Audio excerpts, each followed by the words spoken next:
Ladies and gentlemen, this is a serious evening.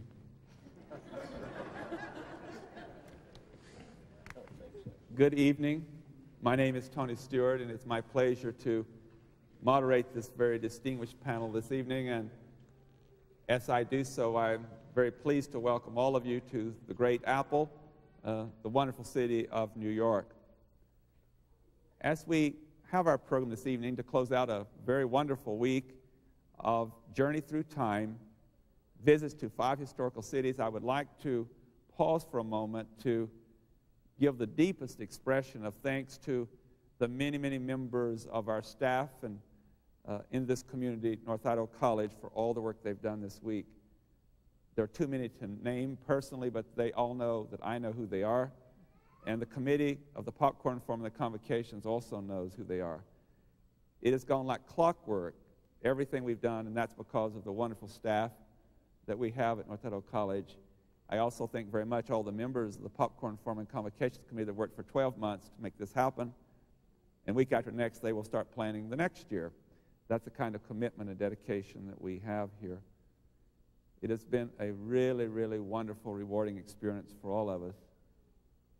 Today, here in New York City, we are going to deal, as we have earlier today, with the issue of humor and also the question of seriousness. We had a resolution today that said that humor is or has been the most potent means for dealing with serious issues in society. And let me say that those on the panel, some of them agree and some of them disagree with this approach. And you'll see in those presentations a real contrast this evening.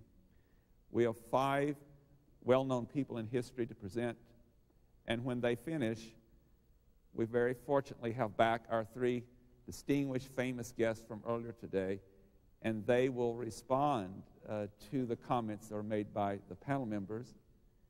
When they conclude with those responses, we really want to invite you to participate by asking questions. We have a microphone for that purpose, and the reason we really want you to do it that way is it is being videotaped to preserve for history. I don't know when these wonderful people who are mostly deceased will return and be reincarnated again. So we want you on tape too as you ask them questions. And thank you for being here this evening. Our first speaker this evening from our panel is a wonderful person who is a student at North Idaho College, a former student of mine, and she's been so kind to do this, and she's already done a TV show on this, and her name is Sabrina Hammonds, and she's here to portray this evening Mary Todd Lincoln, who lived from 1818 to 1882 and was the First Lady of the United States from 1861 to 1865 as the wife of, many believe, the greatest president in our history, Abraham Lincoln, and many do not know that Mrs. Lincoln was very instrumental in his career in life. Would you please welcome for her presentation, Mary Todd Lincoln.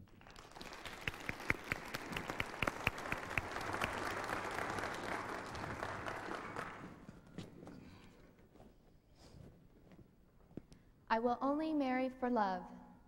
Someday I will be the wife of a president. These 2 words uttered from my own mouth came true after I married Abraham Lincoln. Some of my critics, especially Ty Herndon, my husband's law partner, would say that our marriage was not one of love, but rather of convenience. He would say that I married my husband because I was getting old and I was desperate for a husband. And he would say that he married me because I came from a wealthy family with high political standing. But this quite simply was not true. For I very deeply loved my husband, and I believe that he loved me, for why else would he have had the words, "Love is eternal," inscribed on our wedding band? The day that he died, I truly wish that I could have died with him. For all the source of my happiness in my life truly came from him. But my husband's death was not the beginning of my miseries. Oh no, they began long before that. Let me start from the beginning. I was born December 13th, 1818, to Robert Todd and Eliza Ann Parker Todd in Lexington, Kentucky. I was the 4th of 7 children. Tragedy struck at a very early age for me when my mother passed away right before I turned 7 by giving birth to my baby brother.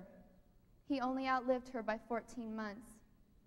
It was very difficult for me to see my father replace my mother, not even a year after she died, and I despised my stepmother for that. It was actually a relief for me to go away to school when I was 8 years old. I was in school until I was 19, and then my family decided it was time for me to find a husband. Although it's hard for me to admit this, because back in my time, it wasn't proper for a woman to feel passionate about her education. It was very hard for me to do this. I moved to Springfield, Illinois to live with my sister, Elizabeth Todd Edwards. It was here that I met my husband at a social gathering. If I do say so myself, I was one of the best dancers at the time. My husband walked across the dance floor and he said to me, "Mary Todd, I'm just dying to dance with you." Well, if anybody died during that dance, it was probably me, because with his tall, gangly figure, he was not very graceful. But I saw something else in him. He was honest and sincere, and I saw a political drive deep within him. I knew that someday he could be the president. We courted for about 2 years, and our engagement did break up once, but somehow we found ourselves back to each other. And we married at my sister's house in front of her fireplace with about 30 guests present. You see, my family was very against the marriage. We began our married life in a hotel room at the Globe Tavern, and 9 short months later, we had our first son, Robert Todd. The first 3 years of our marriage were very difficult for me because my husband was a lawyer, which required him to travel on the circuit 6 months out of the year. About a year later, we moved into our first house. And about a year after that, we had our second son, Edward Baker, on March 10, 1846, whom we called Eddie. My husband won the congressional race about a year later. On our way to Washington, we stopped off to see my father. You see, his heart had warmed towards us because we had named our first son after him. My father wanted to make sure that my husband saw both the best and the worst of Lexington. You see, my husband had never actually been exposed to the slave traffic until then, and it was the first time that he saw the whipping post, which was in the courthouse yard. He also met political figures such as Henry Clay, who adamantly spoke out against slavery. And he also met my grandmother, Mrs. Parker, who was also against slavery and planned on releasing her slaves in her will. My husband, unfortunately, lost the congressional race 2 years later in 1849. Tragedy struck my life again about a year later when our precious Eddie died. This was very difficult for me, and I grieved for him like any mother would, but I was kind of able to accept his death. For you see, it was very common for young children to die back then. After Eddie passed away, we had 2 more children, William Wallace, whom we called Willie, and 3 years later we had Thomas Lincoln, whom we called Tad. Having Tad almost killed me, and it seemed like after that I constantly had physical ailments. The worst were the severe headaches that I had that would sometimes throw me into fits of rage and anger. Although it's very hard for me to admit this, and I feel very guilty about this, sometimes I would lash out at my husband. But this was something that made me love him even that much more. He was so kind and caring during these times, and it seemed as if he was the only one who understood what I was going through. Even though there were times that I lashed out against my husband, I never lashed out against our children. I loved my children very deeply, as did my husband. We did not believe in physical discipline, and many people said that our children were unruly and spoiled because of this, but I believe that they were just very well loved. In 1858, my husband ran for the U.S. Senate and lost to Stephen Douglas. It was rumored at that time that Abe was through, and I think that my husband believed that also. But I knew even then that someday he would be the president. All was not lost with this, however, because him and Stephen Douglas had many unique and powerful debates. And after this, talk began of my husband becoming president. Well, this talk became serious, and on November 20th, 1860, my husband was elected President of the United States. Shortly after this, the Civil War broke out. I considered myself not only a wife and a hostess, but also as a critic and advisor. I especially considered myself as an advisor when it came to my husband's appointees. You see, my husband was a very wise man, and he had the final say on everything. But I felt like he was very ignorant when it came to judging people. I never forgot anything anybody ever did to myself or my husband, and I well admit that I could hold a grudge.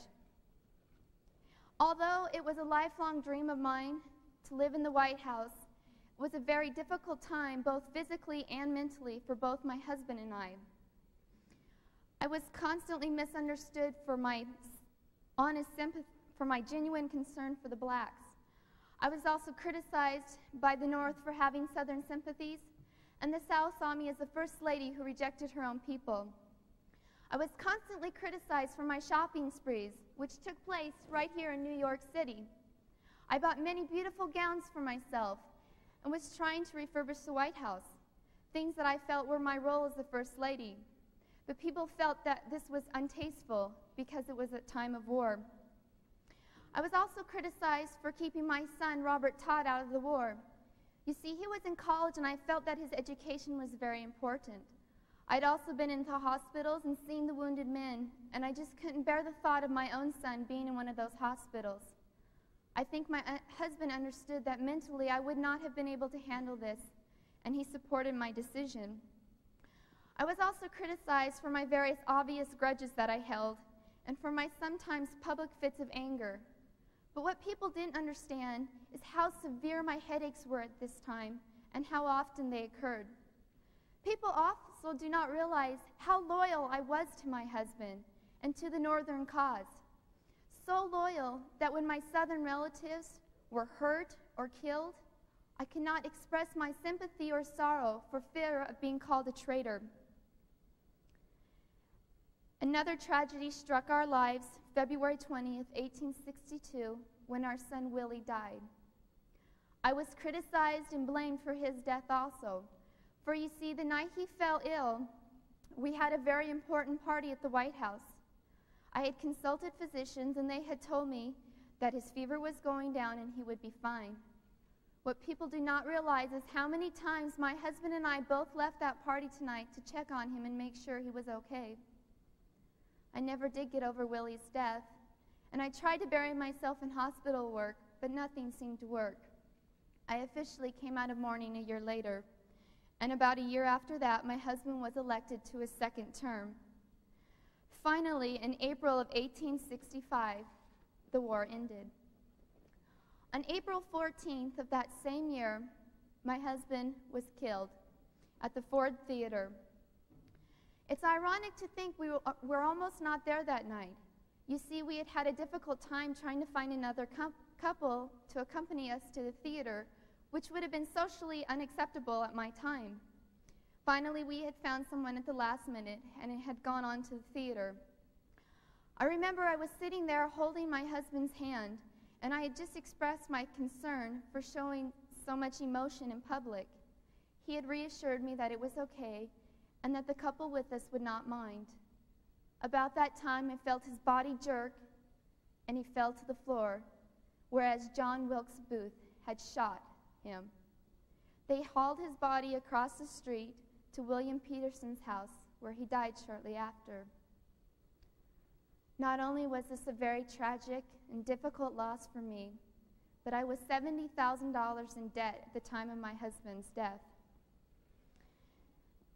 Nowadays, I am told that there are pensions for the First Ladies, but in my time, a First Lady was left to the mercy of Congress. I wrote many letters asking for a pension, and I wrote many letters to my husband's friends. Finally, I was given $22,000 for the end of my husband's term, but as you can see, that still did not fulfill my debt. He did have an estate of $110,000, but that was to be distributed equally between myself and my two sons. I kept writing letters, and finally some of my friends helped me out. The hardest part about this time was many of my husband's so-called friends including his law partner Ty Herndon, began to write books about my husband and I. Most of the things they wrote were lies, especially concerning the nature of our relationship. The most hurtful thing for me was when he wrote in a book that I was not the true love of my husband's life, but rather a woman named Anne Rutledge, who he had met before we had married. I couldn't take it anymore, and my son Tad and I fled to Europe. In the meantime, my son Robert Todd married and had a little girl. I enjoyed the seclusion that I found in Europe, and I did enjoy traveling around, but I was very sick while we were there. My son Tad reminded me so much of my husband at that time, whereas he was so tender and loving when he was taking care of me while I was sick. I kept writing letters to Congress, and finally, in May of 1870, I was granted a pension of $3,000 a year, which in 1882 increased to $5,000. A year later, my Tad and I decided to come home to the United States. A few weeks after we returned, my Tad also died. For me, this was the final blow. I just couldn't take reality anymore. Many people said I was crazy, including my own son, who took me to court and had me locked up in an insane asylum. Again, I wrote many letters, and a year later, my case was reopened, and I was declared sane again. I was very angry with my son, and I completely broke all ties away from him. I did forgive him before I died, but his act was never forgotten. I died July 16th, 1882, at the age of 64. My time on earth was filled with misery. After most of my family passed away, I felt that it was unfair that I should be left to face all this tragedy by myself, and I could not wait for the day that I would rejoin them. Maybe I was crazy, but if you had endured the criticism and the tragedy that I had, don't you think anybody would have gone a little bit crazy?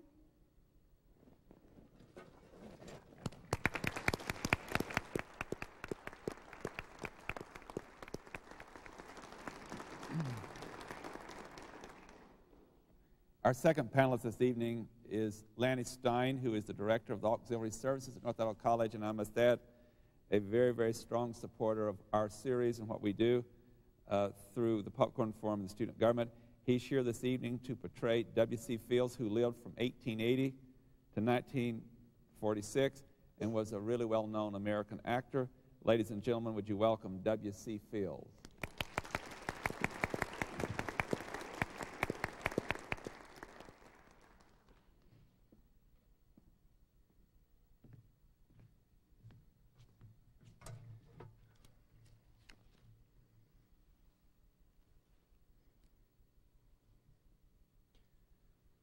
I'd just like to step out of character here a little bit this evening to kind of explain my character role and what I hope to bring to you this evening. To begin with, I will not attempt to imitate W.C. Fields, as my voice, if it holds out this evening, probably would not do that anyway.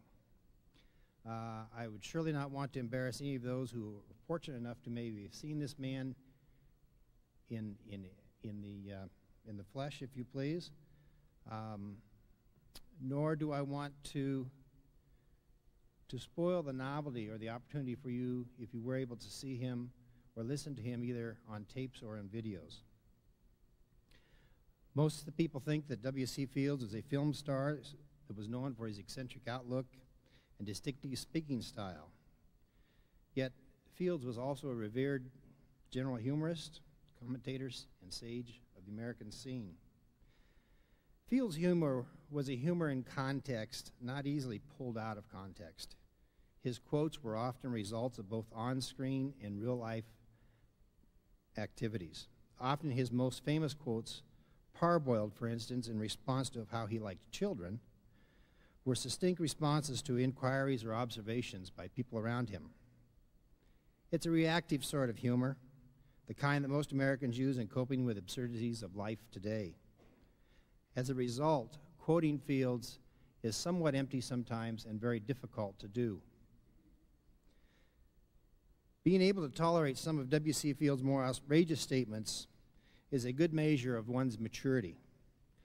Like Monty Python today, Fields was an equal opportunity offender. Nothing was sacred. He was equally disdainful of the right wing and the left wing, and he could easily be hypocritical in his own life, at the same time skewering the hypocrisies of others.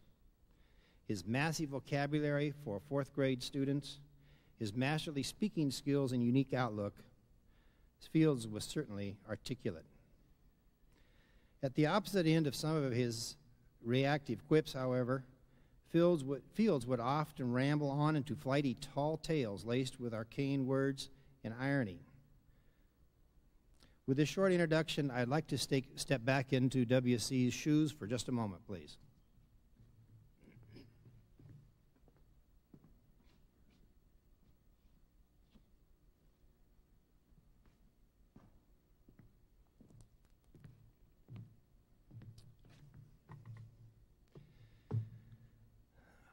I'm known as the man that would never give a sucker an even break. I was once described by Leo Roston as a man who hates small dogs and children who can't be all bad. But in my defense, I'd like to say that I do like children. If you parboil them for about 7 hours, they always turn out tender. I was born William Claude Dukenfield in January of 1880.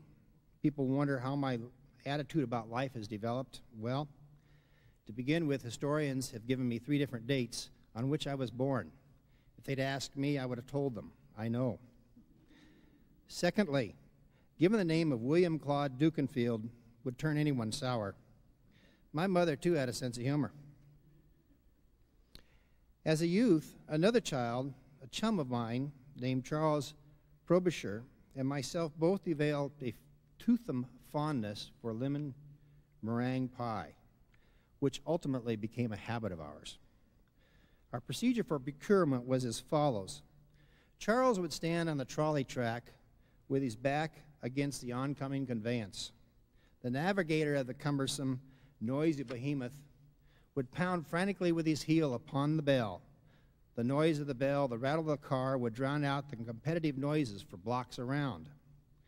When we thought the nervous and infuriated motorman was giving his all in the way of Swiss bell ringing, I would stealthily open the front door of a chosen bake shop.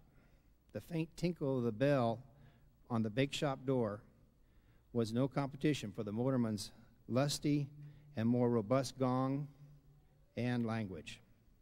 My next move was to gently remove the pie and lamb out of the bakery shop. On one such occasion, the baker, who was not or pretended not to be in sympathy with our adolescent prankishness, traipsed in unexpectedly. I quickly enveloped the succulent, gooey pastry beneath my coat and naively inquired of the baker if he was conscious of the right time. He informed me that indeed he was, as he extended his arms to reach for what eventually became my Adam's apple. Charlie and I, at that point in time, moved our operations on down the street. About 9 years of age, having seen the clowns juggling at the circus, my youthful ambition was fired to become a juggler. Obsessed with the idea of juggling every conceivable object as a lad, very early I became proficient at this art. In fact, I felt sure I was as good as any of those jugglers you saw around Philadelphia. However, reckoned on monetary terms, I was not particularly a howling success.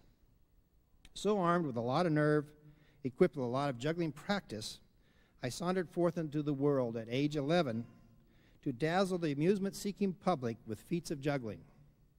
I got my first engagement with Flynn and Granks Park in Norristown, Pennsylvania.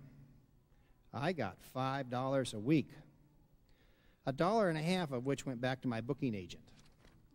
The other $3.50 was spent traveling between Philadelphia and Norristown on the trolley. I was working 3 shows a day, 7 days a week. Because of the lack of funds, my meals consisted of bread, rolls, butter, milk that were taken on or from the front of porches in the neighborhood, which the considerate milkmen and the bakers had left for the residents of those porches. I heard there was a demand for talent in Atlantic City and went down there to work one summer. I was engaged at the Fortescue Pavilion. Frank Tinney was playing a cornet at the place. And the pavilion was the type where you could buy a big glass of beer, sit there and quaff it down, and watch the entertainment. Unfortunately, the business did lag from time to time. And a favorite way to fill up the joint was to fake a rescue of a drowning. One of the entertainers would swim out into the surf and pretend to get caught in the undertow, flail around, holler for help, at which, out of an act of heroism, I or another member of the pavilion would jump into the surf and rescue the drowning victim. Once back on shore, with a large crowd of bathers and spectators gathered around, the rescued swimmer would slowly regain their consciousness, while the cohorts would sell pies, popcorn, beer, and beverages. It was a great racket. We had a lot of fun with it. I made $10 a week, plus eats. It was during one of these rescues that I met a barefoot chorus girl named Harriet Hughes. We were married in 1900. Hattie joined my act as a straight woman, chasing loose balls and hustling after supposedly missed tricks. We continued to work vaudeville together, arriving in England in 1901. In July 1904, she gave birth to my beloved son, William Claude Fields, Jr., and remained stateside to raise the young man. I continued to work throughout England and Europe. The first few years were financially marginal, but as World War I came on, things got worse. At about this time, on a trip on the southeast Africa coast, my brother Walter and I saw a young cowboy sitting on a corral, swinging a lariat and playing valet to a boatload of mules consigned to the British from South America. As I returned to New York and I was able to find a position with Ziegfeld Follies, surprisingly, I started working the Follies with the same young cowboy that I had seen in South Africa. Will Rogers, Eddie Cantor, and I worked as a team for Mr. Ziegfeld. You have to understand that our role was a small part of the Follies, however. Patrons did not come to the Follies to watch rope tricks and jugglers. We covered for the dancers while they were changing their costumes. And our time on the stage during the Follies was indirectly proportional to the costumes used by the dancers. Obviously, we had rather short stage performances. Of course, I could not escape the motion pictures, and here again was a multiplication of salary. I cannot and do not expect the legitimate stage producers to compete with the salary of the motion picture industry. But I must say that when I started out at Flynn and Grant's amusement park at $5 a week, even my boyish imagination never conceived a salary of more than $5,000 a week for in any time in my life. Earl Carroll saw fit to outbid several other producers to that figure for my newly discovered voice. So here I am among the Vanity Beauties, my income multiplied by exactly 1,040 times since I juggled Indian clubs and rubber balls in the open air for 5 berries a week, 3 shows a day, 7 days a week. I look back over the good old days, and they were happy because they were full of promise. But you can't blame me if I don't sigh for their return.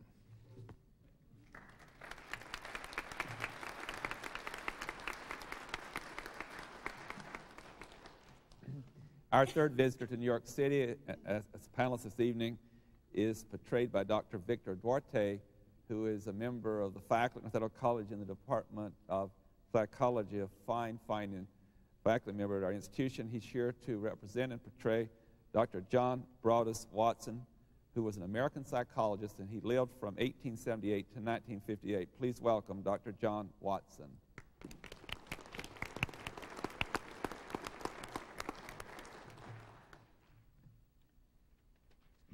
I gather my role tonight is really to play the character of Scrooge, the archetypal, humorless person, to serve as counterpoint to some of the other members of the panel. Let me say that I'm perfectly comfortable in that role, although I haven't yet been visited by any ghosts, although possibly tonight might be the night. Distinguished guests, fellow academics, ladies and gentlemen, I am John Watson. I have been called by some the founder of behaviorism. Yet, being recognized as the founder of anything seems rather pretentious to me.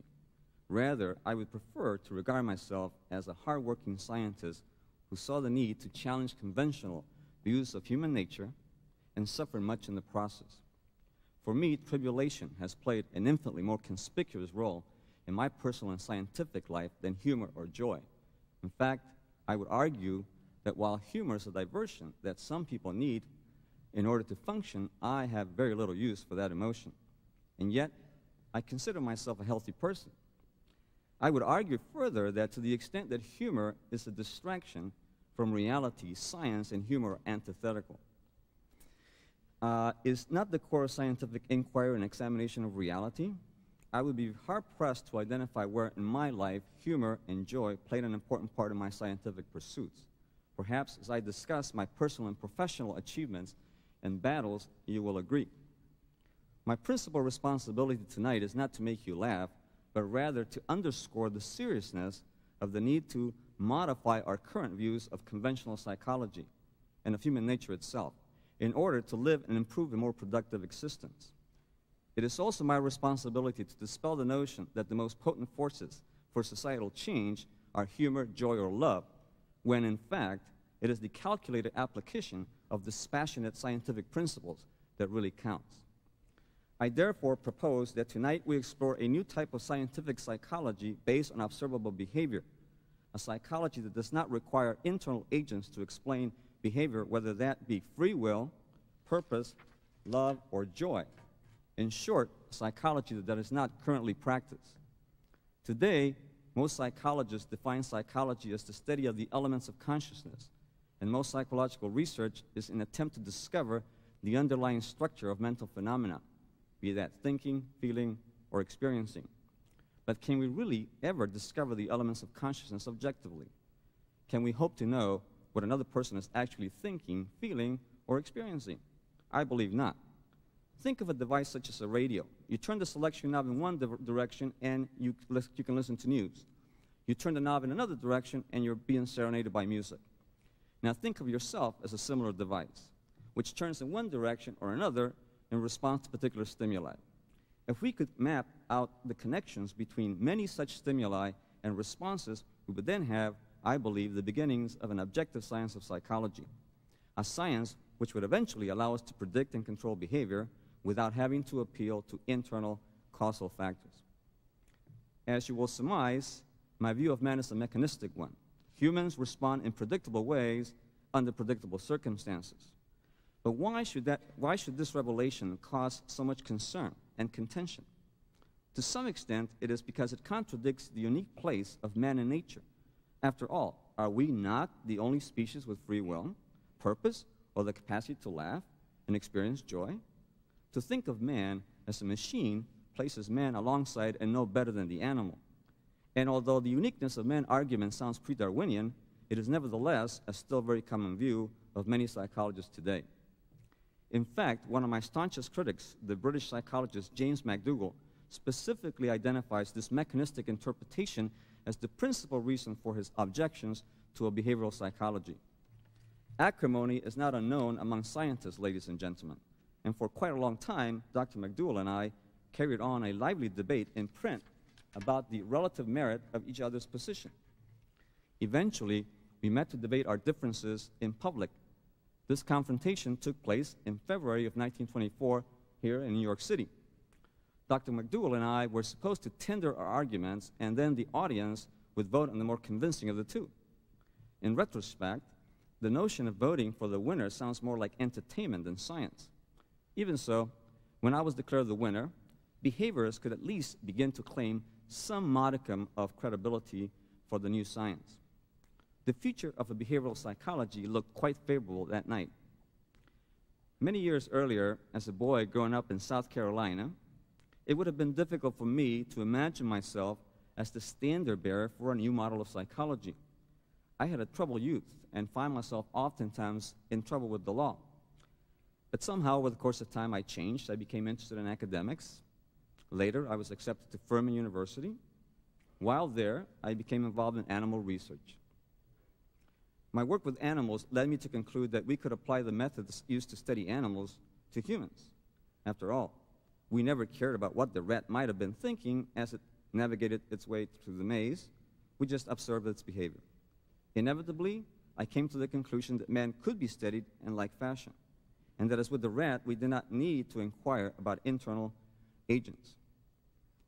Over the next few years, I continued to refine my speculations, and by 1913, I was ready to formally and publicly break ranks with conventional psychology.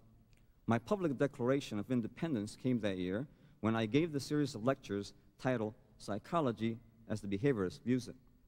The furor that followed my lectures was, as I had expected, predominantly negative. I'm sure that I must have seemed like a disciple that had left the faith.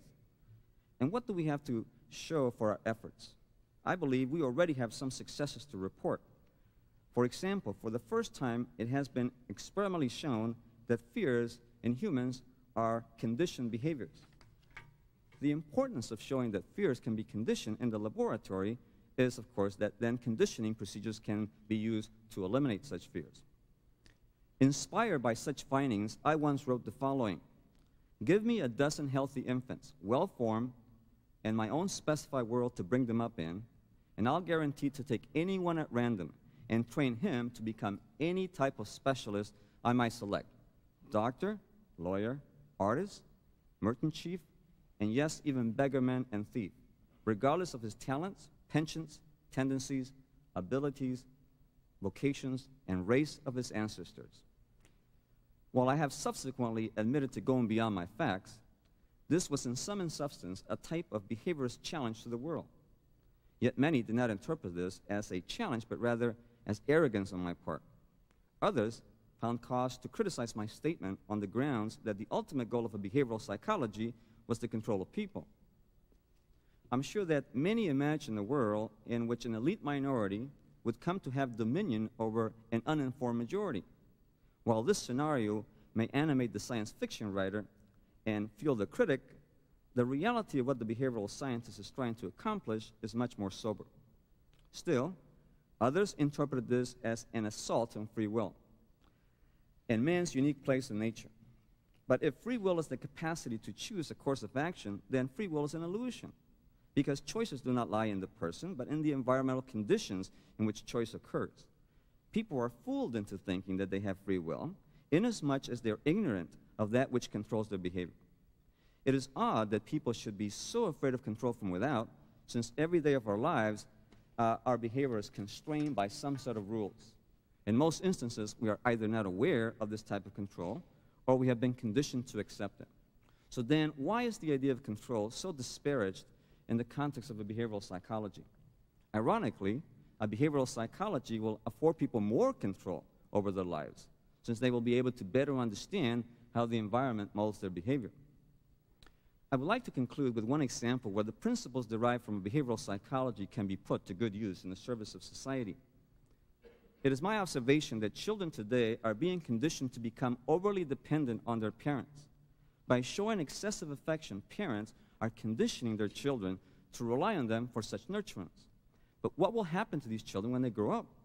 Having been conditioned to become emotionally dependent on others, they will have a difficult time living in a world that demands they seek their own fortune. They will be lost souls seeking support, if not from their parents, from others or institutions, in a blind attempt to recover what they had as children. Instead, parents should condition children to take more responsibility for themselves. We should not hover over them as helpless entities, because if we do, that is exactly what they will become, adults in appearance only. I realize that my views run contrary to the prevailing methods of child raising so popular today. But be advised that my observations are not based on the whims of a man out of touch with reality, but rather a scientist that understands the power of conditioning. In closing, it is my hope that an applied behavioral psychology will become the psychology of the future. If all behavior is learned behavior, then imagine the limitless possibilities of how the human condition can be improved. Life is a struggle, and then we die. But life is not trivial. How we approach that struggle is important. I am committed to the belief that the application of findings from a behavioral science is the best approach to deal with this struggle. If humor plays a role in this struggle, it is insignificant. Thank you.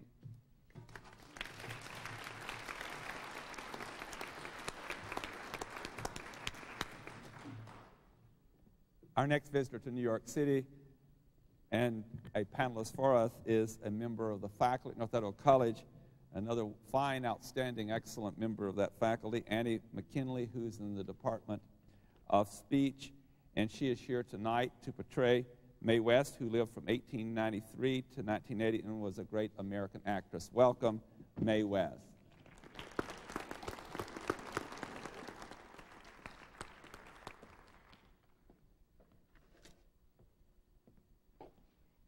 Are you happy to see me, or is that a gun in your pocket?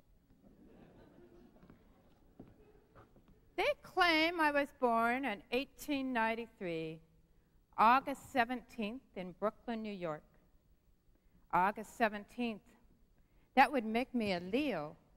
I guess that's why I required so much stroking. I was born to my parents, Tilly and John West. And Tilly, my mother, was the driving force behind my career. Tilly put me on a stage much like this when I was just 7 years old.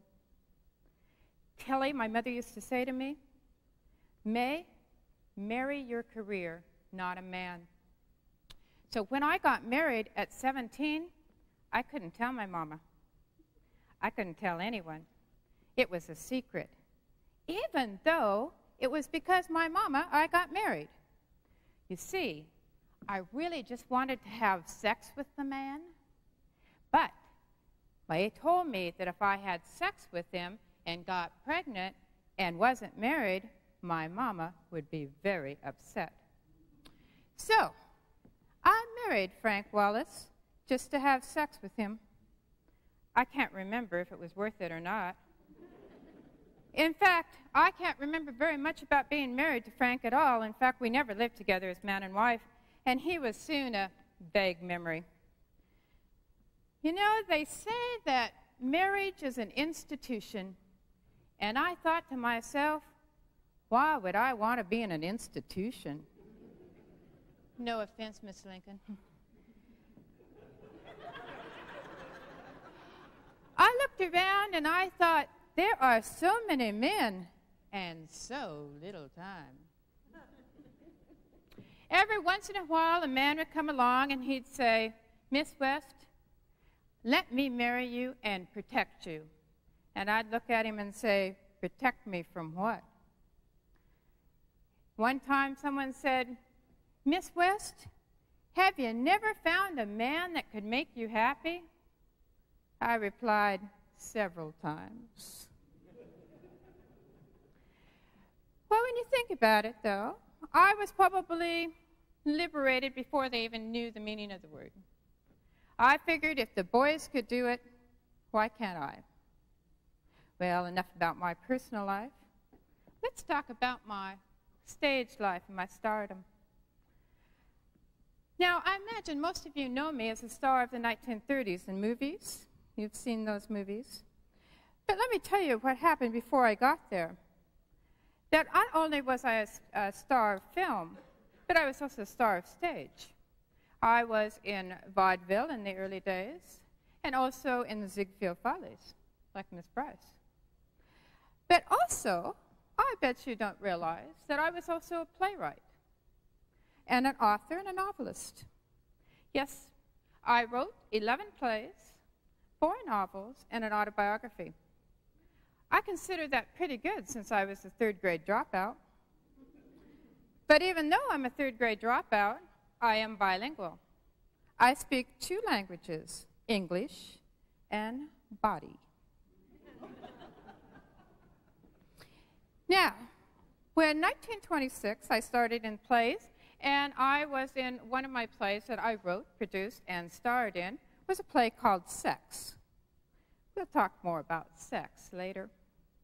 In 1932, at the age of 40, I went on to star in my first movie, my first of 12 movies. That movie was entitled Night After Night, and I was paid $4,000 a week to be in that movie. Now, my male co-star, George Raft, was paid $191 a week. He was none too happy. But you understand, not only did I star in those movies, but I also helped with the scripts. I rewrote most of the scripts. I rewrote most of the scripts, and I added some of my verbal wit. And I usually enlarged my part, and I usually eliminated most female parts. Now, in 1934, I was the highest paid woman in America. Now, I have been rich, and I have been poor, but trust me, rich is better. Now, some of you know about my stage life, you know about my movie life, but I bet most of you don't know that I spent the majority of my life fighting for freedom of speech.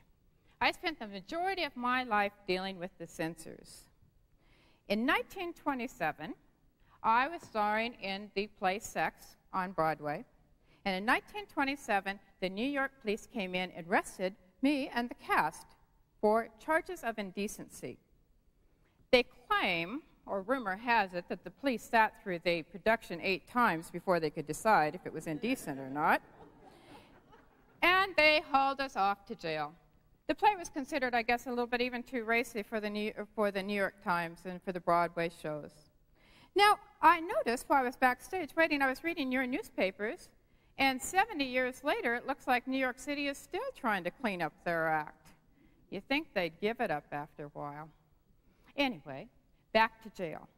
So we went and we were charged with indecency, and we went and we were charged I had a 10-day jail sentence. Well, I got to jail, and on my first day there, as a female inmate, they realized that I wasn't much use as a female inmate. Because the female inmates, what they did is they did washing and cleaning and ironing, and I had never done that kind of stuff in my entire life. So I was moved to the warden's house. I understand that the warden had a crush on me, and so I was moved to the warden's house, and for the rest of my stay in jail, I stayed at the warden's house and entertained him and his family. My charge was reduced down to 6 days. I was given 4 days off and released on good behavior. You know, when I'm good, I'm very good, but when I'm bad, I'm better. Well, I think about it, and I think about humor, and I imagine that most of you consider me very witty. But believe it or not, some people thought I was a little bit on the racy side. I kind of thought if you had to be clean, it was a little hard to be funny. But I also found out that some people are easily shocked, and some people should be shocked more often. But I learned to work with the scripts, and I learned to work with the censors. And I would work with the censors, and I would go in, and I would read them my lines, and then I would also put in a few jokes that I knew were really racy, because I knew they would cut those, and then they would leave alone the lines I really wanted left in. But also remember, back to my bilingual status, that I also knew that you could change the meaning of a line by a little hip, little movement, a little glaze. Take the simple line, "Why don't you come up and see me sometime?" Now think, you can change that around a little bit to, "Why don't you come up and see me sometime?" Changes it just a tad. I believe that ain't no sin in cracking a few laws. You probably just shouldn't break them. But you think about it. Censors helped me make my fortune. When we opened Sex back up on Broadway in 1927, that we played to sold-out houses. Because isn't it funny about people? About the time that they are told they shouldn't see something, that's the something that they want to see. Well, the movies were no different. The movies were also highly censored. And as soon as Mae West got to a movie, the censors followed very quickly. We were censored very heavily by the Hays Commission and the Public Code Administration. In fact, the Public Code Administration used to take the movies and put their seal of approval on them, kind of like good housekeeping. That they would do things and they would go through and check them. And certain cities and certain states could not show movies unless the PCA code was on it. Now, this happened through until about the 1960s. After a while, the Americans got sick of censorship, and when the PCA code came on, they started booing. Well, the other people that got into the censoring was the Catholic Church. Now, this kind of upset me because I was a practicing Catholic. I went to Mass every morning. But they said, the Catholic Church claimed, that when a Mae West movie came to town, the next day the confessionals were full. Well, you think about that, you know, that most movies played, sometimes 12 at times in one day. Should have been good for business. Well, I died in 1980 at the age of 87. And I will probably be remembered as the witty blonde with the hourglass figure that made people laugh and kept the censors happy. So, why don't you come up and see me sometime when all I'll have on is the radio?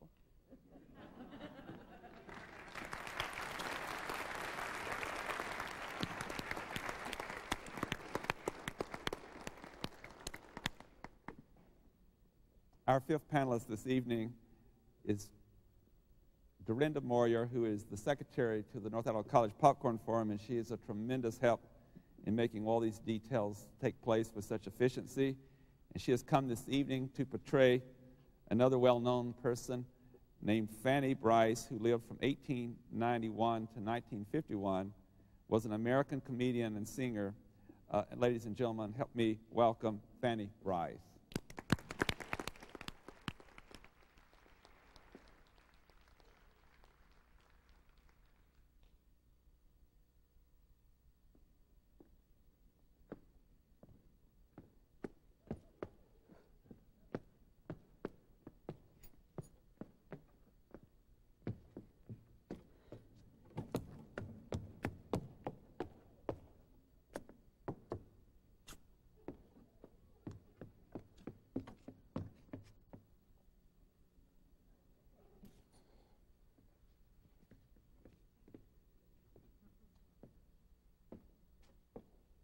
It's my funeral.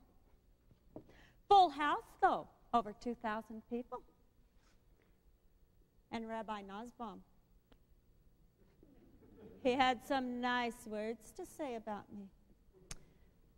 Fanny Brice has diminished the sadness of human lives and brought joy to the human heart. Yep, that's what I did, all right. I brought joy to the human heart. That's me. Funny girl. Oh, did you see my dress? My favorite tangerine. And the nose. Did you see my nose? Oh. I was one of the first big celebrities to have a nose job. And no, I didn't do it as a publicity stunt. I like to see my name in print for sure, but I like front page. President Harding, he died that week. He got front page, I got fourth page. Bad timing, especially on his part. Well, my timing, it was never that bad. Even as a kid, I used to do neighborhood dramas. Adults, kids, I could bring them all to tears. And when I sang on the stoop, even Mrs. Bernstein had come down to hear me. In fact, it was Mrs. Bernstein that told me about amateur night over at Keeney's Theater. Well, a bunch of us kids, we decided we'd just go right over there and check it out. Well, we hung around the stage door for a while, and then we just slipped right in. Oh, but once inside, we could see the whole show real good. So one minute, I'm in the wings next to Mr. Frank Keeney himself, when all of a sudden he's giving the hook to the guy on stage, and thinking I'm a performer, he gives me a shove and says, "You're on, kid." I just stood there. And then I said, "Move, lips, move." Second hand hats, second hand clothes. Then the piano player starts playing. That's why they call me second hand Rose. And then the spotlight came on.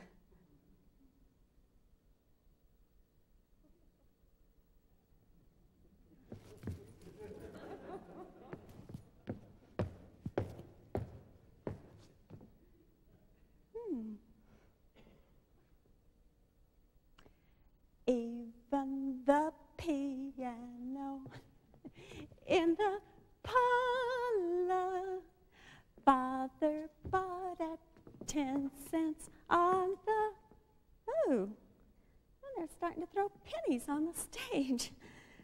Dollar. Well, pennies are worth a lot in those days. Everyone knows. I can't stand it any longer that I'm just second-hand rose. And then the audience, they're laughing. Well, the more they laugh, the more pennies they throw. From second at the new. Well, me and the audience, we make a real connection that night. I make them laugh, they pay me. $10, first prize, plus all these pennies.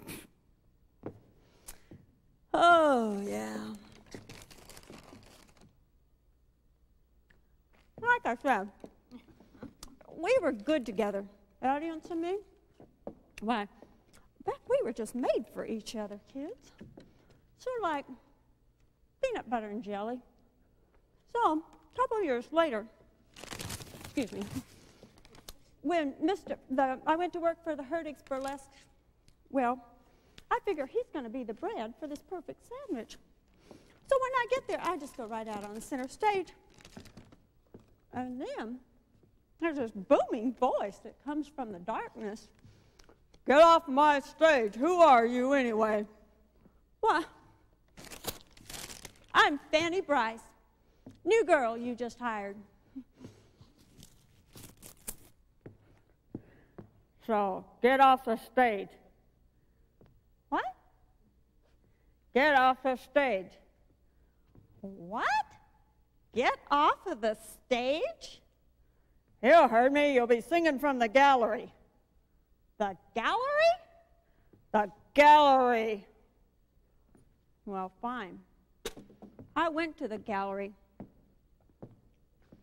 Each night I'd sing this surprise chorus. Sometimes it was from the gallery. Sometimes it was backstage. But it was never on stage. I just had to get a place in that chorus line. I needed dance lessons. So I bribed the stagehands with some quarters and the chorus girls with some lingerie. Why, I even bartered away some of my dresses for dance steps. Hop, shuffle, step 1, 2, 3. Oh, you get the idea. Well, after I'd run out of clothes, I had enough dance steps that I demanded to be in the chorus. Oh, Mr. Hurtig, Mr. Hurtig, you again? Okay, you can sing in the chorus. Back row. Well, I went to the back row, but I'm Fanny Bryce, and I wasn't going to stay there for long. That spotlight was mine.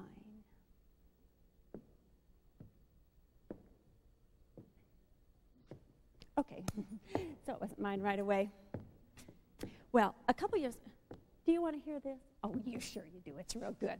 A couple years later, I'm invited to sing at this benefit down on Long Island. So I know this could really be my big break. Well, I call up Irving Berlin. And yes, I did know him. He wasn't so famous then. Izzy, it's Fanny. I've just got to have a new song. Something that's going to put me in the spotlight. Dum, ba, da, da, dum. Yeah. Da, da, da, da. Sadie Salome? Okay. Yeah, I got it. I'll do it. Well, I take my new song down to the benefit, and I'm wearing this starched white sailor suit, and it's killing me. and it's gathering, you know where. And so I'm squirming, and I'm singing, and I'm smiling, and the audience is loving it. Well, they think it's part of the act, so as long as they're laughing, I keep it up. And so I'm squirming, and then they're not throwing pennies. They're throwing roses. Well, I'm still with a creeping sailor suit. And more roses. I was a hit! And they loved me. And I loved them. Because they diminished my sadness and brought joy to my heart. Well, we were good, kid, huh? In fact, we were on our way to the top. So it's no surprise to me when Mr. Florenz Ziegfeld himself called me up. It's back in 1910. I remember the first time I called him in. He called me into his office and called me in that twangy, whiny voice of his. I never could imitate it very well. Miss Morais, we'd like to hire you. What salary would you like? $40. How about $75 a week plus a contract for a year? $75, yes, sir. Well, we signed the contract real fast, and whoa, I ran down to the corner of 42nd and Broadway, and I showed it to the world. Well, I stopped the cops on their beat, and I stopped the cab drivers, and I stopped the bus drivers, and I even stopped the sanitation engineers. It didn't matter to me because I was a Ziegfeld girl. I was one of them. Oh, but then I realized my contract, it's worn to ribbons. Well, I run back up in the office. I get another contract. I run back down to the corner of Broadway and 42nd, and I show it to everybody. I show it to the doctors. I show it to the lawyers. I show it to the Indian chiefs. I showed, oh, my goodness, it was in ribbons again. Well, I ran, oh, you get the idea. I wore out 8 Follies contracts that day. Damn near killed me. No pun intended. Oh, but the Follies, they were something else. Ziggy spared nothing. The sets were sensational. They were spectacular. And our costumes were gorgeous.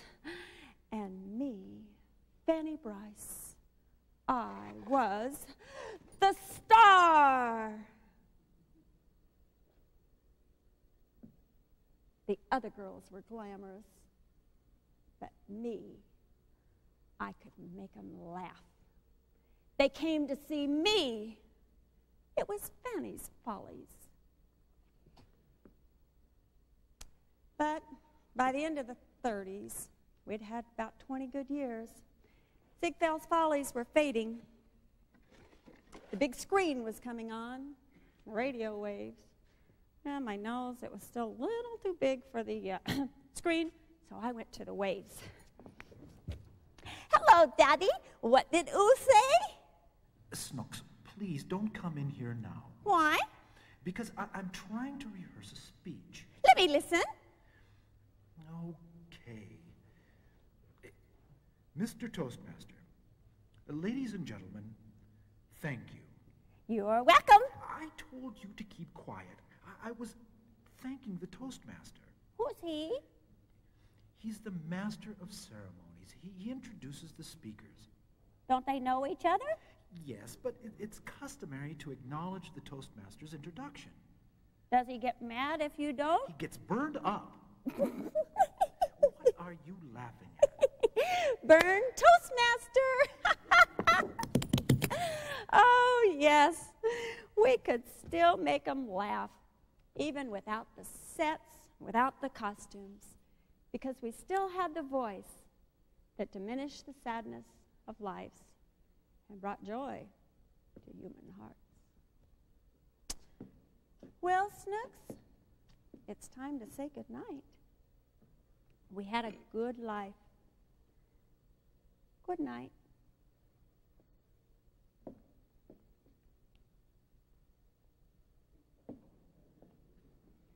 Good night.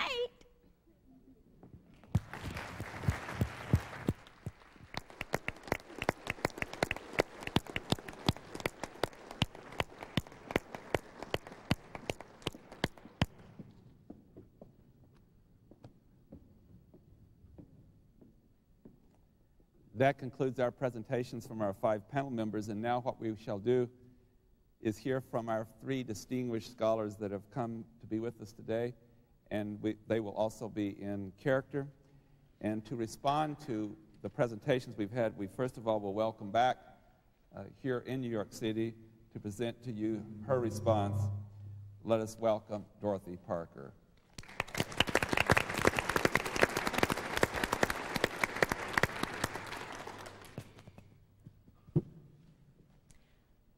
It is very amazing to think of responding to what we have just seen. I, of course, was a drama critic, and so I should be able to respond with no trouble at all. Perhaps some of you are having difficulties, but I will help you. It reminds me of a time when I was going to Long Island, to the great mansions there, as a weekend guest, and I was really there to entertain. But one hostess confided to a friend of mine that I would not be invited back. And when my friend asked why, she said, because Mrs. Parker is outspoken. And I said, outspoken by whom? But I think really tonight we have been outspoken by all these fine people who have told us something about their lives. I am particularly struck by the women, as of course I would be. I have also been struck by men, but we won't go into that. It is amazing to me the variety of the personalities of these lovely ladies that we have with us this evening. And I must say, in the way of humor and seriousness, that I seriously doubt that our dear psychologist, Dr. Watson, could have taken any of these ladies and through environment trained them to be anything other than what they are.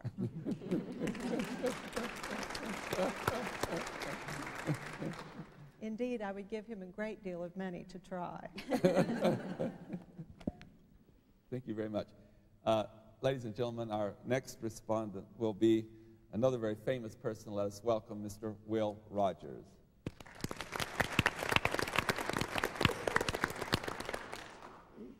Well, thank you. It's easy to be moved by these performances. Ms. Lincoln, I don't know how to hold my hand out to you and tell you just how sorry I am for the sad times of your life. Of course, we all sympathize with the loss of your husband because his absence is something that we wish hadn't happened. And, well, even today, everybody talks about what would Mr. Lincoln do if he was president. Of course, it don't do no good.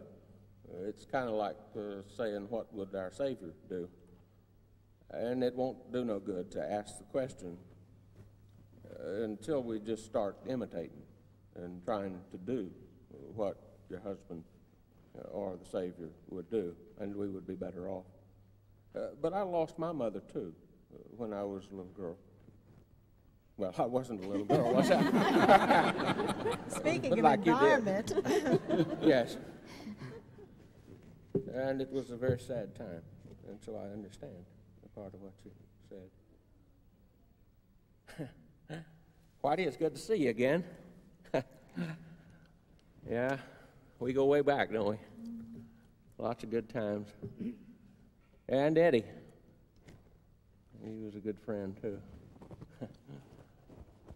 I can still remember the trick that you guys played on me at the theater. A friend of mine from way back that hadn't seen in a while. I kind of missed him. And as Eddie finally explained it to me, you guys in a cafe one night decided to send a note saying that he was coming to see my act. I played the whole act just to him. But of course he wasn't there. I ran out in the audience after the stage show had closed. I looked for him. I waited around in the lobby. And Charlie just wasn't there. It was about 6 years after that Eddie told me what you did. That was a good joke. And I think I'd have laughed even if you'd told me then.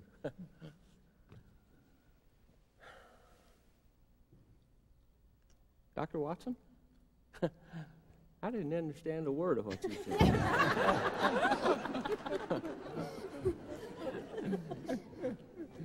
I tried real hard, too.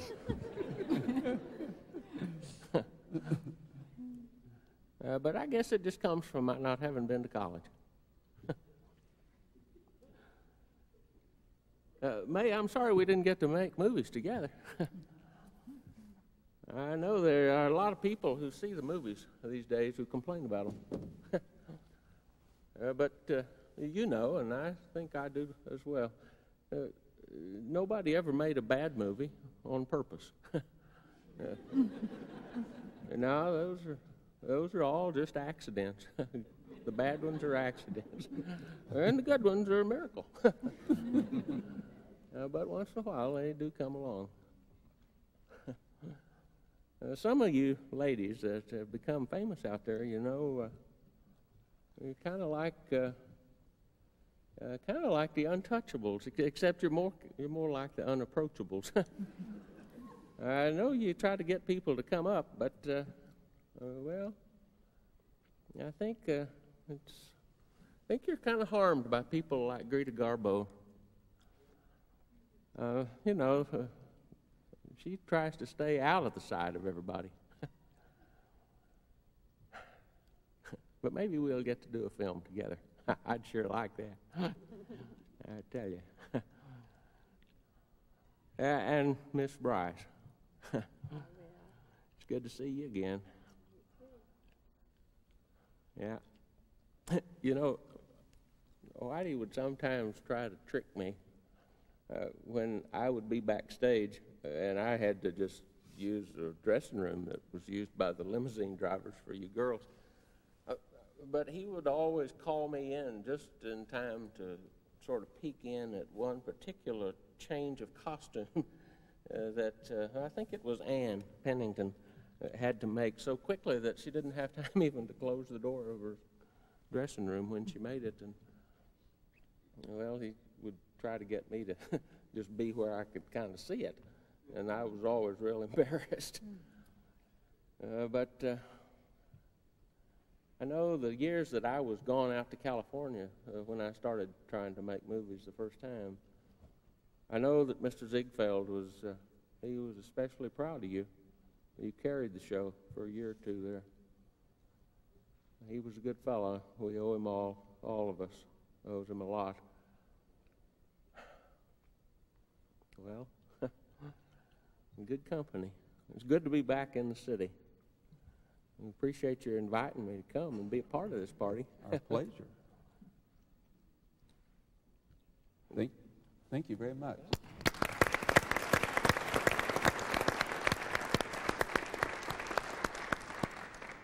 Ladies and gentlemen, join me also in welcoming our third very famous personality to respond to the panel, Mr. Mark Twain.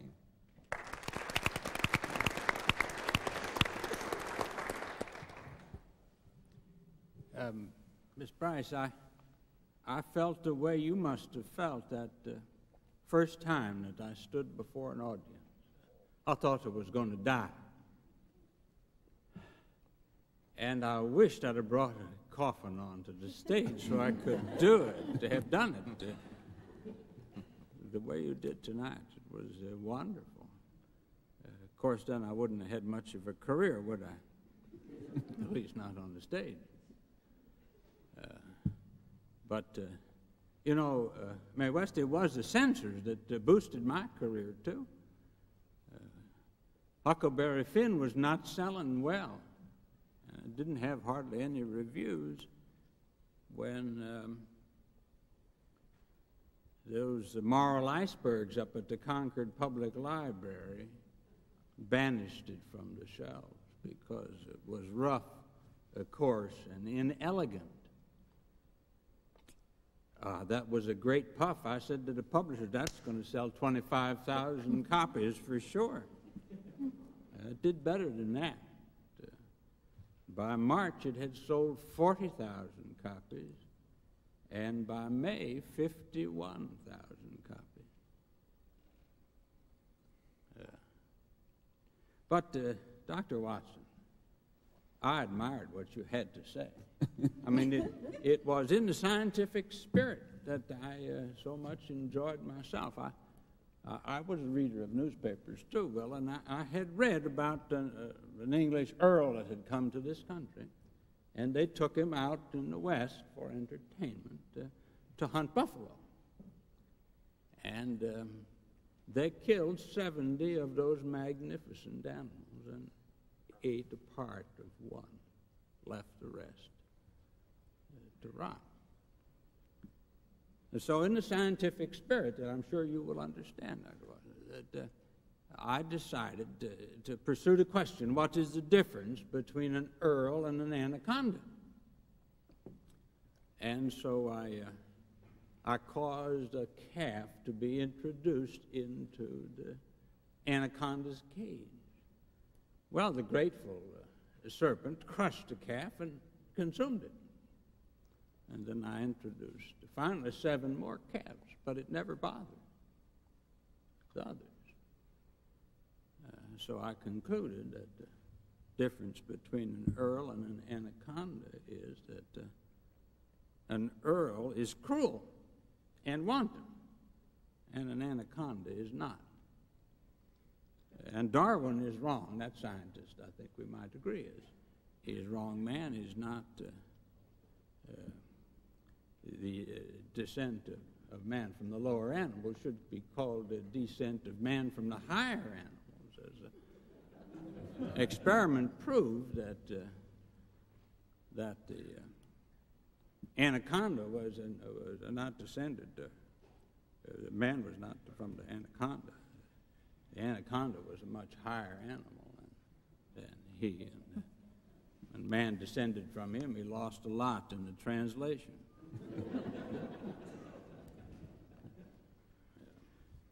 So the scientific spirit needs to be conducted. We need to have those kind of experiments on human beings, I think. So it is a wonderful privilege to be in New York in the company of scientists and reformers and scholars all. And I very much appreciate the invitation that includes me.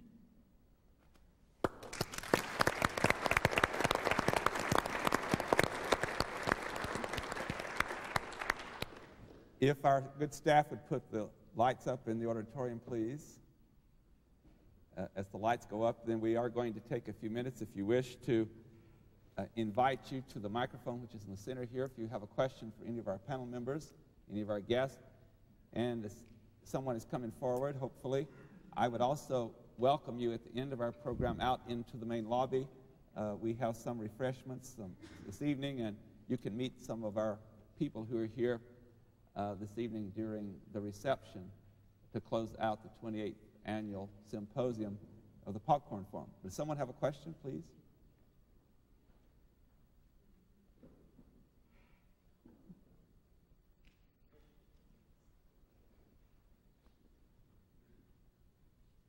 Miss West, I have to say you are so beautiful. Well, However, there were rumors at one time that you were actually a transvestite. Would you comment on this, Miss West? Oh, my goodness. I answer that for you. That was not the case. As Mr. Fields says, that there was rumors that I was a female impersonator, but there was also, at that time, so many men that could attest that I was not a female impersonator, and also there was also at that time a high degree of homophobia, and if I was a female impersonator, I am sure someone would have run out of my bedroom much faster.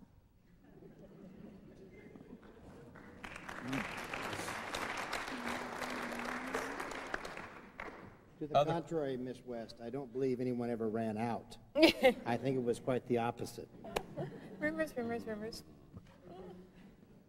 Other questions?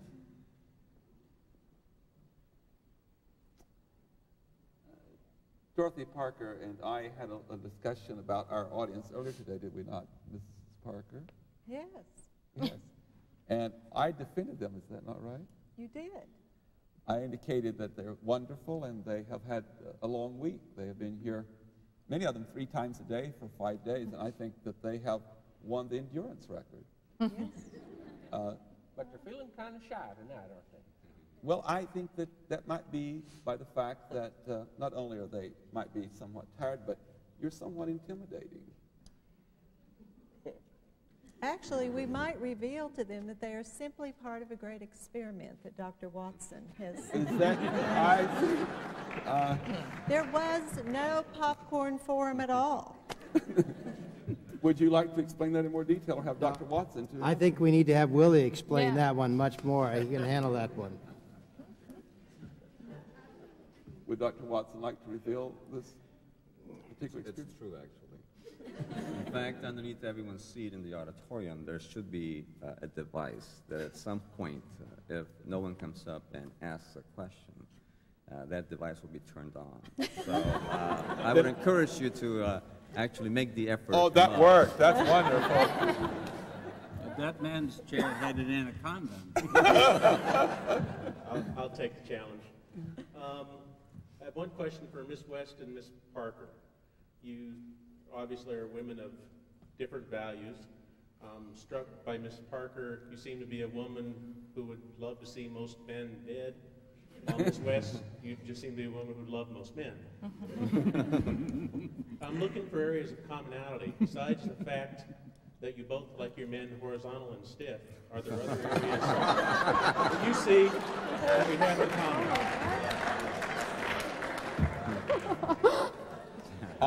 May I, before you answer that, may I say, would you give us your name and telephone number?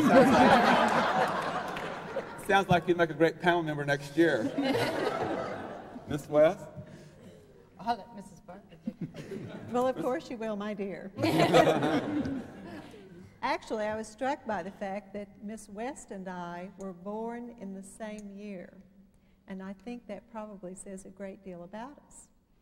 Also, the fact that we lived in what must be the most horrific environment in the world, and that is Hollywood. There is pure evil. And if we can survive that, Miss West, I think we have a great deal to be grateful for, and probably a great deal in common. I'm in agreement with Mrs. Parker, too.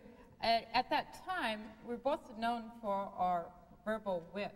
And in that time, too, women were not supposed to be known for their verbal wit. You take some of the early comedians, like, say, even Phyllis Diller used a lot of slapstick, Lucille Ball used a lot of slapstick. So when Mr. Rogers said something about being intimidating, an intelligent woman with wit was intimidating in those times. Ms. Parker alluded earlier that she did not enjoy Hollywood. I loved Hollywood. New York was also one of my favorite cities, but I loved Hollywood. But it was very, very expensive to live there. That we had to have, well, I had to. I don't know about the rest of the world. But I had to have a limousine and a bodyguard because I was robbed on a couple of occasions. And then I was also threatened by the mob on a couple of occasions to have my face slashed. And so that's where originally the saying is that do you have a gun in your pocket came from. I asked it to one of my bodyguards. And I enjoyed Hollywood, but I enjoyed New York, too. Any other questions? They're going to go out of character in just a moment. Would you have a question out of character for them? Well, why don't you come forward? I'll ask the 5 panel members now to go out of character and Because we may not be able to. Well, this is addressed to you, sir, who is impersonating Mark Twain. There's a new novel out by Jane Smiley, which, and her whole attitude is that Mark Twain's Huckleberry Finn was not the humanitarian book with a good example that we think it was, and it seems to me that she's very cruel. She's expecting this novel, which has a very certain way of showing the behavior of people with respect to blacks, and saying it wasn't what it should have been, that you as Mark Twain, or talking as Mark, or studying Mark Twain, that you didn't condemn slavery. Do you have a comment about that? I know it's a very new book. It's just come out. Yeah. That's a good question. Jane Smiley, award-winning novelist, has suggested that the great book of the time is Harriet Beecher Stowe's Uncle Tom's Cabin.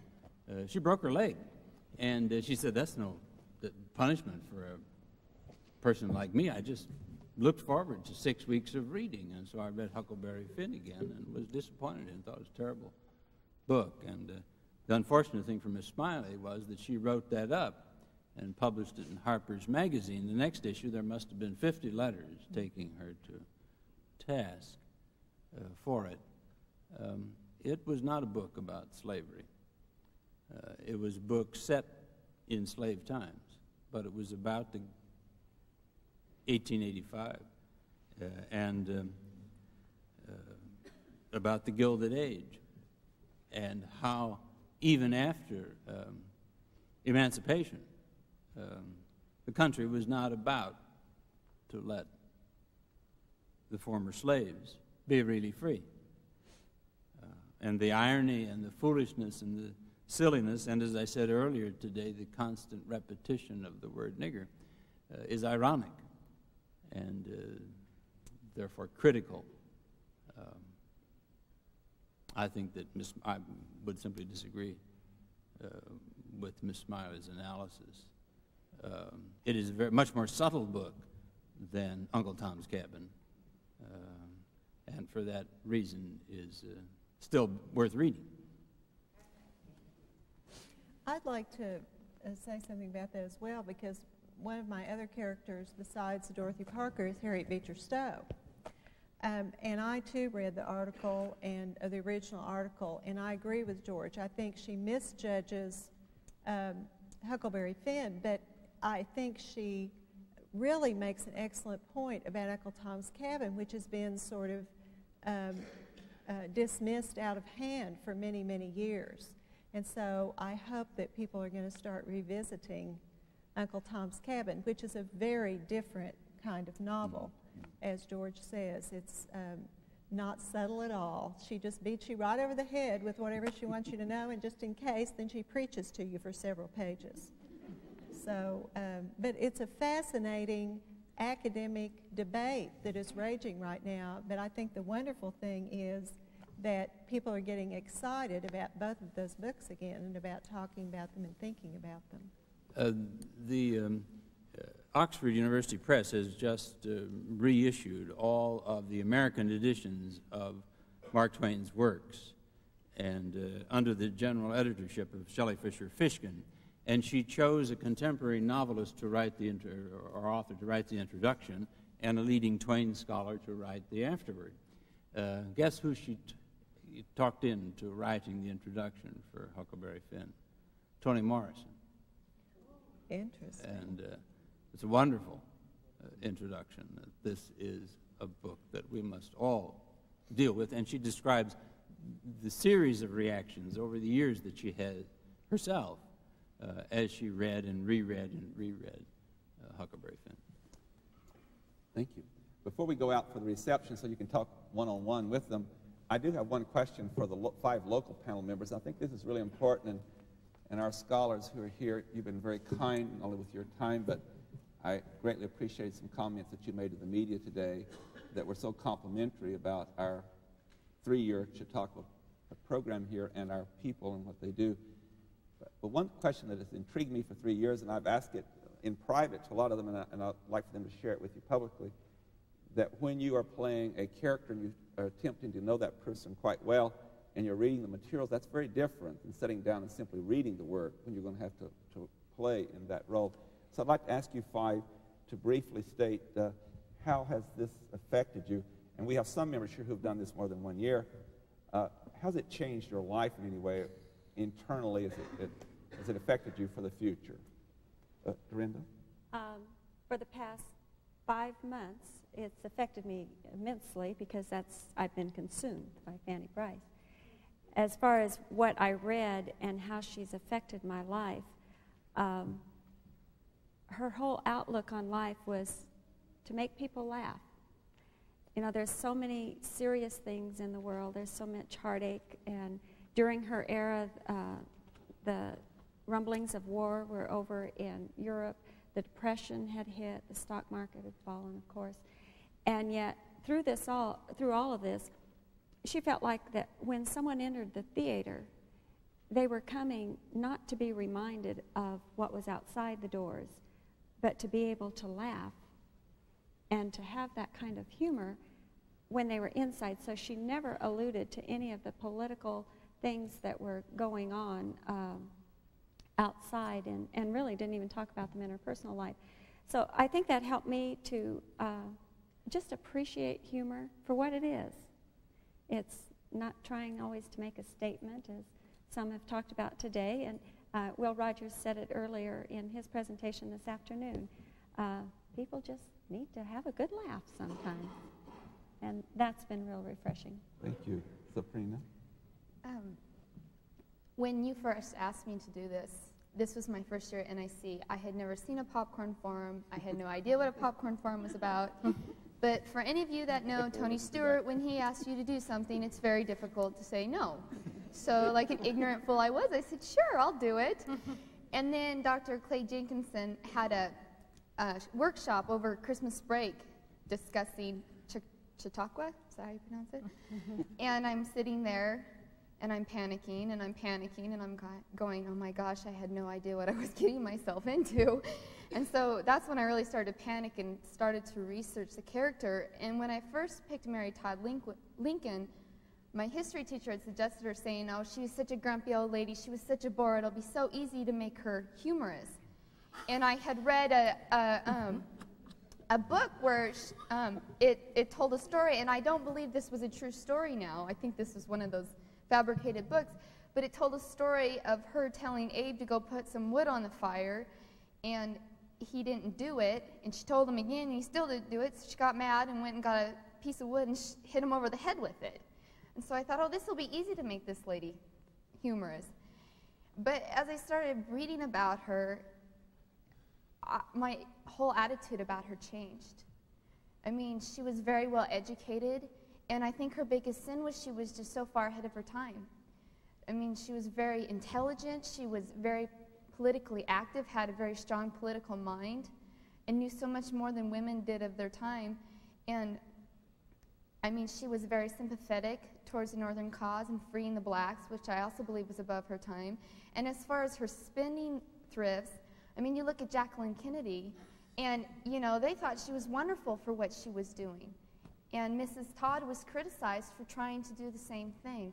So my attitude towards her changed, and it's amazing how you start researching this character, and it's almost like you really do become him, and you think about him at the oddest times. You'll pull up to a stoplight, and you'll start thinking about her, or you'll be sitting in the shower, and you'll start thinking about her. Or there were nights I'd lay there in bed, and I couldn't go to sleep because I'd be thinking about Mary Todd Lincoln. So my whole attitude about her and the whole thing just changed, and it really was a neat experience. Sabrina, you did a wonderful job, and we thank you for doing it.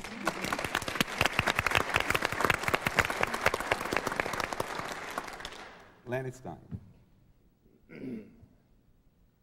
begin with, I haven't worked on this for 5 months. I've had about 10 days to put this together. Whatever it was that I did put together, I haven't figured that out yet. And I did not approach it from quite the same standpoint as Sabrina did, nor did I approach it from the depths with which Victor approached his character. Mine was purely fascination, purely entertainment about an apparently cantankerous comedian. But one of the things that came out that I stated early on, it was that his humor came not from what he said or whether people understood what he said, but the manner in which he said it. The vocabulary that this man put together that you will not find in any dictionary. He made up his own words to fit the occasion. I found that kind of intriguing, and from the standpoint that he did not have a particularly happy life, and I thought that was interesting. I got a hold of one of his books. I don't know, 600 pages or whatever it is. Way too damn many pages to read all at once, I'll tell you that. But the interesting life he led, and actually they were letters that his grandson has put together into a book. It's called W.C. Fields Myself. Takes it through his whole life, but throughout that was a interaction with his wife, who he met in 1899, and they were married in 1900. Went all the way from My Dearest Hattie, and I'll let you read the book to see some of the things that towards the 600-page end of the book that he was calling her at the time, which was not real complimentary to her. I thought that was rather interesting to see. You could just read into the life that he had, and I found that very interesting. And I think that's the neat thing, is that we all have our interpretation of who W.C. Fields was, and this kind of gave a different insight. And we do have some things in common, too. And Willie mentioned that a while ago. He said it was like looking in the mirror, and I said, well, to a certain extent, maybe it was, but it was interesting. It's not something I needed to do the last 10 days, Tony. And like others, I have learned how to say no occasionally. So although it has been enjoyable, it has been very frustrating, as my family can attest, and many late hours putting it together. But it's been interesting. We thank you.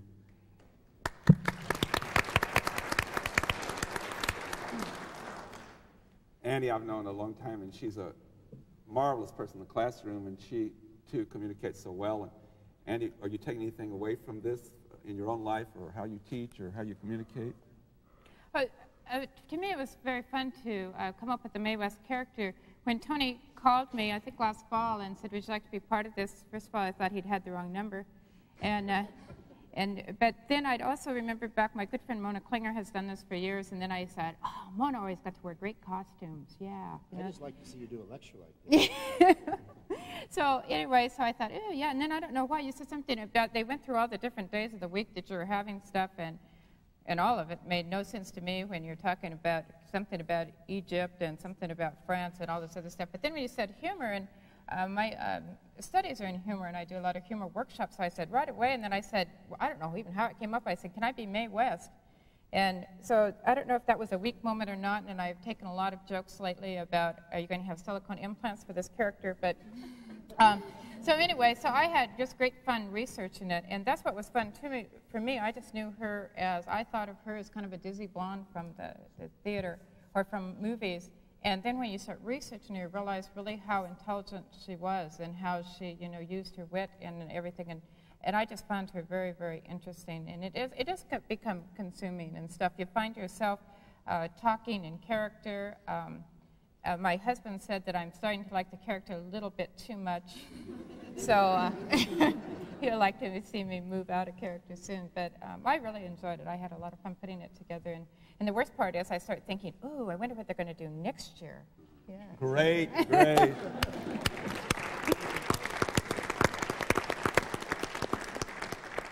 I will say to the audience that it is such a wonderful process of learning, and people get so involved that even though I take a lot of comments from people like Sabrina saying that I beg them or pressure them, many people come and ask me to do it again after they've done it, and that's a real great testimony to what they're doing. Dr. Victor Duarte? Yeah, I think that I found it quite useful because, of course, I teach about Watson in my classes, but I suppose that before I read about his life, I would have thought of Watson as a type of automaton, a person with very little emotion and so on. But when I read about his life, he was, in fact, quite a complex individual. I mean, at a time when no one voted for anyone other than FDR, he was, in fact, a Republican, for one. But on the other hand, he was also very liberal, or you might say progressive, in terms of some of his attitudes. He had two boys, and he felt that sex should be something that should be taught in a very special way because it's a very important aspect of a person's character. And if he had his way, he would have provided mistresses for his kids before they were 15. So he had some really strange ideas insofar as they're very different from the times. And so now I see the character as a much more complex character. So it has helped me in terms of my impression of him when I teach about him in class. Thank you very much.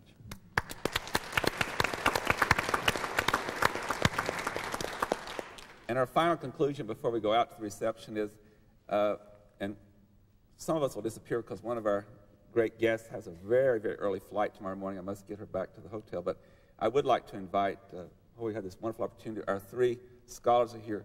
Do you have anything you'd like to say or your conclusion or evaluation of our program here or what you do in the country before we leave? I told Tony in the car on the way over here this evening that I thought if all the Chautauqua scholars in America voted on the most hospitable venue in America, this would be it. You would get the prize.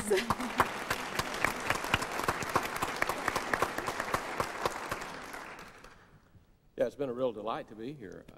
I'm sorry that the three of us, because we came in from further outside, have not been here for the whole week. Part of your audience, for part of your audience, this has been a very much more complex project than it has been for us to come and do characters that we had developed for other purposes.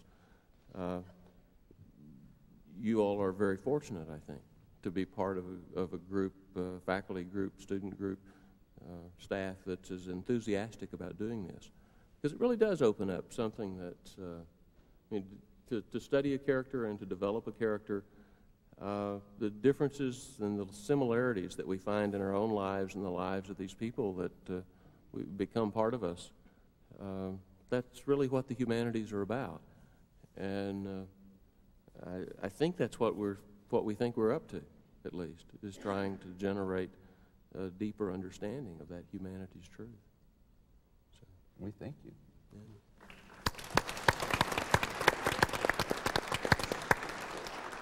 Yeah, I think you ought to applaud yourselves, and Tony particularly. Life is very complex, and we often forget simple things, simple truths. And one of the simplest is that there's no such thing as history. It's all biography, autobiography.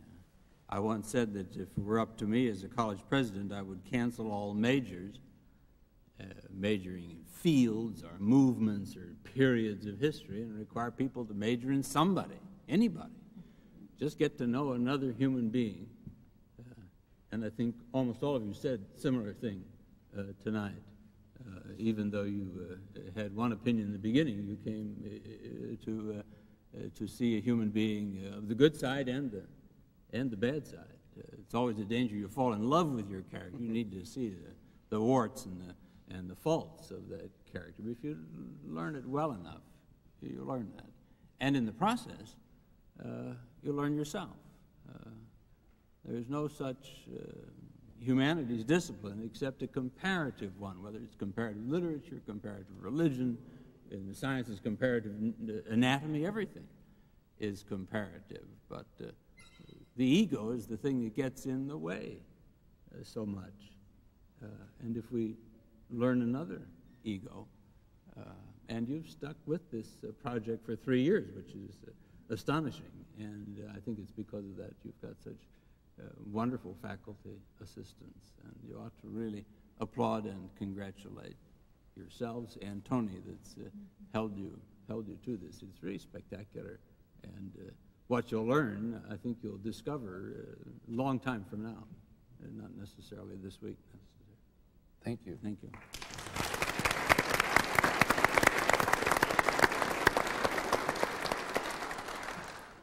I have one other announcement. We have a time to rest before you are exposed to us again. But we have done last week and this week 12 television programs, PBS programs, with all of these wonderful people throughout the week. And those will start airing the last week of May and will air up through August, or into August. And they'll be on Channel 12 out of Moscow every Saturday afternoon at 3 o'clock, and every Sunday morning on Channel 7 KSPS in Spokane at 10 a.m. So if you want to see all these people questioned in a somewhat different way than this, we're going to share that with the public too. And it is a great pleasure to, on my part, to thank everyone involved for this 5-day, very extensive study of what you're saying to us, George Frein, about learning history from people that have made history. And we wish you well. We thank you, and the reason we continue to do it is the audiences in North Idaho are the best anywhere in attendance. They will come over and over, and let's thank the audience. And please join us for the refreshments.